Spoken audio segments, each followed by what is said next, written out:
வணக்கம் welcome to learn photography in 5 minutes. So இந்த ப்ரோக்ராமில் வந்து இது வரைக்கும் நம்ம என்னென்ன பார்த்துருப்போம் அப்படின்னா ஷட்டர் ஸ்பீட்னா என்னென்னு பார்த்துருப்போம், ஐஎஸ்ஓனா என்னென்னு பார்த்துருப்போம், அப்பர்ச்சர்னா என்னென்னு பார்த்துருப்போம். எல்லாமே பார்த்தோன்னா ஒரு ரூமுக்குள்ளே தான் வச்சு பார்த்துட்டு இருந்தோம், அதோட தியரிட்டிக்கலாக பார்த்துட்டு இருந்தோம், அதை சில ஃபோட்டோஸ்லாம் எடுத்து பார்த்துட்டு இருந்தோம். ஸோ இப்போ இதே நான் வந்து இந்தியாவில் இருந்தேன் அப்படின்னா ஒரு ஒர்க் ஷாப் அரேஞ்ச் பண்ணி உங்கள் கூட வந்து உட்காந்து டைம் ஸ்பெண்ட் பண்ணி ஸோ எப்படி ஒரு ஃபோட்டோஸ் எடுக்கலாம் அப்படின்னு லேண்ட்ஸ்கேப் எடுக்கலாம், அதில் வந்து என்னென்ன விஷயங்களை நம்ம வந்து அட்ஜஸ்ட் பண்ணலாம் அப்படிங்கிறத நான் வந்து எக்ஸ்பிளைன் பண்ணியிருப்பேன். பட் என்னால் அங்கேருந்து செய்ய முடியல. ஸோ நான் என்ன பண்ணணும்னு நினைக்கிறேன் அப்படின்னா இப்போ நானே ஒரு பிளேஸ்க்கு வந்திருக்கேன், ஒரு சன்ரைஸ் ஷூட் பண்ண போகிறேன். ஸோ இந்த ஷூட்லேருந்து ஒரு ஒர்க் ஷாப் மாதிரி உங்களுக்கு ஒன்று பண்ணலாம் அப்படின்னு என்னோட பிளானு. ஸோ இப்போ நான் என்ன பண்ண போகிறேன், இந்த வீடியோவில் இப்போ நான் ஒரு சன்ரைஸ் ஷூட் பண்ண போகிறேன். ஸோ அந்த சன்ரைஸ் ஷூட் பண்ணுறதுக்கு நம்ம கற்றுக்கிட்ட ISO, aperture and then shutter speed, இந்த 3 விஷயத்தையும் எப்படி நம்ம வந்து அட்ஜஸ்ட் பண்ணி ஒரு லேண்ட்ஸ்கேப் எடுக்க போகிறோம் அப்படிங்கிறத இந்த வீடியோவில் நம்ம பார்க்க போகிறோம்.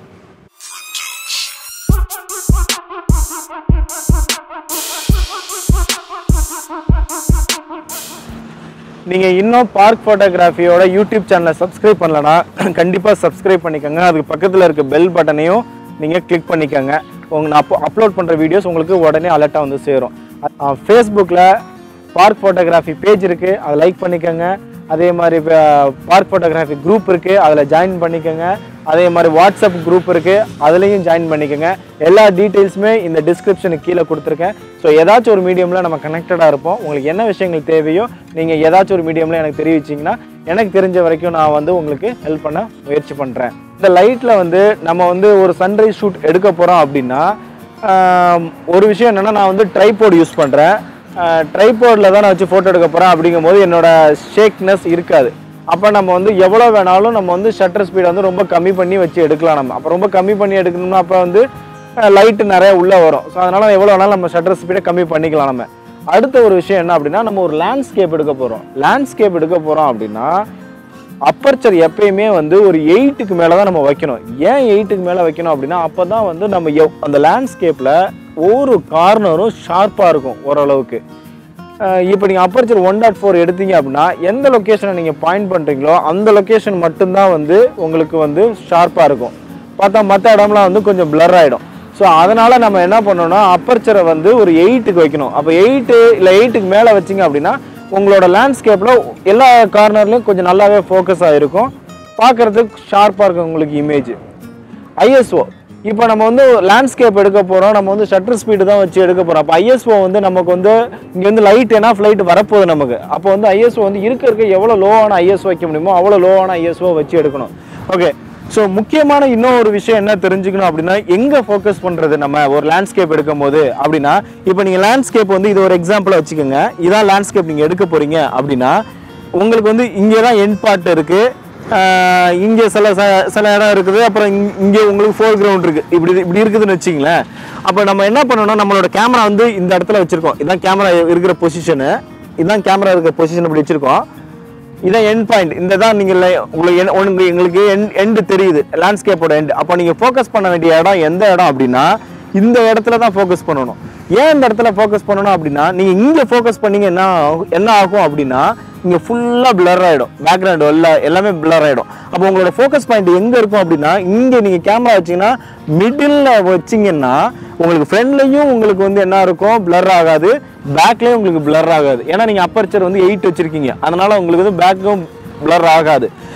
அதனால் நீங்கள் உங்கள் ஃபோக்கஸ் பண்ண வேண்டிய லொக்கேஷன் வந்து இந்த இடம் சென்டரான ஒரு இடமா பார்த்து அங்கே ஏதாச்சும் ஒரு சப்ஜெக்ட் இல்லை ஒரு ஆப்ஜெக்டை ஐடென்டிஃபை பண்ணி அந்த இடத்துல ஃபோக்கஸ் பாயிண்ட்டை வச்சு ஃபோக்கஸ் பண்ணிங்க அப்படின்னா ரொம்ப நல்லாயிருக்கும். ஸோ இதில் பார்த்தீங்க அப்படின்னா நான் செட்டப் பண்ணி வச்சுருக்கிறது பார்த்தீங்கன்னா 15 செகண்ட் என்னோடய ஷட்டர் ஸ்பீடு ஓப்பனாக இருக்கணும். அப்பர்ச்சர் வந்து F14 வச்சுருக்கேன், ஐஎஸ்ஓ வந்து 64 வச்சுருக்கேன், and then matrix metering mode தான் வச்சுருக்கேன். அண்ட் தென் ஷூட் வந்து எதில் எடுக்கணும்னு சொல்லியிருக்கேன், ரா ஃபார்மேட்லேயும் ஜேபெக் ஃபார்மேட்லேயும் எடுக்கணும் அப்படின்னு சொல்லி ஷூட்டை நான் போட்டிருக்கேன் அதிலலாம். ஸோ இதுதான் என்னோடய கேமரா செட்டப், நார்மலாக இப்போ செட்டப் வச்சுருக்கேன். ஆனால் என்னோடய மீட்டர் ஸ்கேல் பார்த்தீங்க அப்படின்னா பாசிட்டிவில் இருக்குது, ரொம்ப ஓவர் எக்ஸ்போஸ் ஆகிருக்கு. ஸோ அப்போ என்ன பண்ணலாம், ஒன்று வந்து அப்பர்ச்சரை வந்து நான் அதிகப்படுத்துகிறேன். என்னோடய மேக்ஸிமம் அப்பர்ச்சர் பார்த்தீங்க அப்படின்னா 16 தான். இந்த 16க்கு மேலே என்னால் போக முடியல.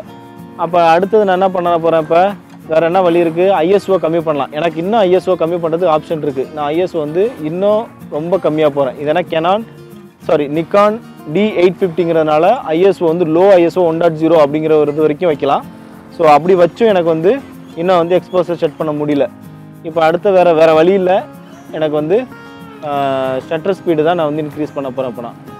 இப்போ நான் ஷட்டர் ஸ்பீடு இன்க்ரீஸ் பண்ணுறேன். இப்போ இந்த ஃபோட்டோ வந்து எவ்வளோ நேரம் எடுக்கணும் அப்படின்னா 1.6 செகண்ட்ஸ் அப்படிங்கிறதுல வந்து இந்த ஃபோட்டோஸ் எடுக்க போகிறேன்னா. ஸோ இப்போ ஒரு ஃபோட்டோ எடுக்கிறேன். இதான் என்னோடய ஃப்ரேமிங்கு. என்னோடய ஃப்ரேமிங்கில் பார்த்தீங்க அப்படின்னா இந்த ஃபோட்டோ நான் ஃபோக்கஸ் பண்ணியிருக்கேன். இங்கே ஒரு சப்ஜெக்ட் இருக்குது, ஃபோக்கஸ் பண்ணுறேன். ஓகே, இந்த ஃப்ரேமிங்கில் ஒரு ஃபோட்டோ நான் எடுத்துட்டேன். ஸோ இப்போ என்னோடய இப்போ வந்து இந்த ஃபோட்டோவில் எடுத்துகிட்டு கரெக்டான எக்ஸ்போசர் வந்துருச்சு.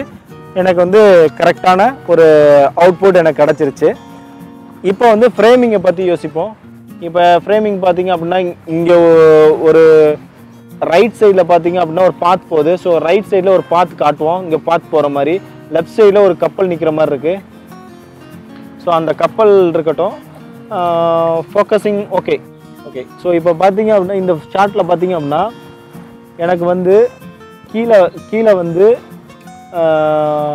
வாட்டர் கலர் கிடைக்குது, ஆரஞ்சு கலர் கிடைக்குது, மேலே ஸ்கையில் வந்து எனக்கு ப்ளூ கலர் கிடைக்குது. ஸோ இப்போ இந்த காம்பினேஷன் ஆஃப் ஒரு கலர்ஸ் எனக்கு கிடைக்குது. ஸோ இதை வந்து நான் என்னோடய லைட் ரூம்லேயோ இல்லை ஃபோட்டோஷாப்லேயோ போட்டு இன்னும் அந்த பிக்சரை வந்து ரொம்பவே என்னால் என்ஹான்ஸ் பண்ண முடியும். என்னால் இந்த வீடியோ பார்த்துட்டு சும்மா விட்டுறாதீங்க. நீங்களும் ஒரு லொக்கேஷன் போயிட்டு ஃபோட்டோ எடுங்க.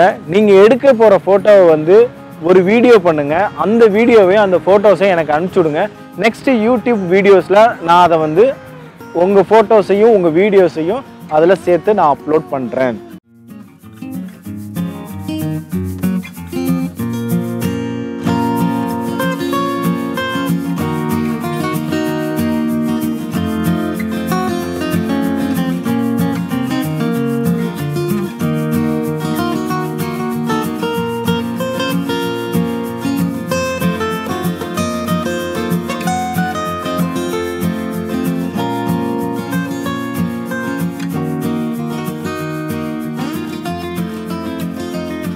இந்த வீடியோ உங்களுக்கு பிடிச்சிருந்துச்சுன்னா லைக் பண்ணுங்கள், கமெண்ட் பண்ணுங்கள், ஷேர் பண்ணுங்கள், மறக்காமல் சப்ஸ்கிரைப் பண்ணுங்கள். Thanks for your support.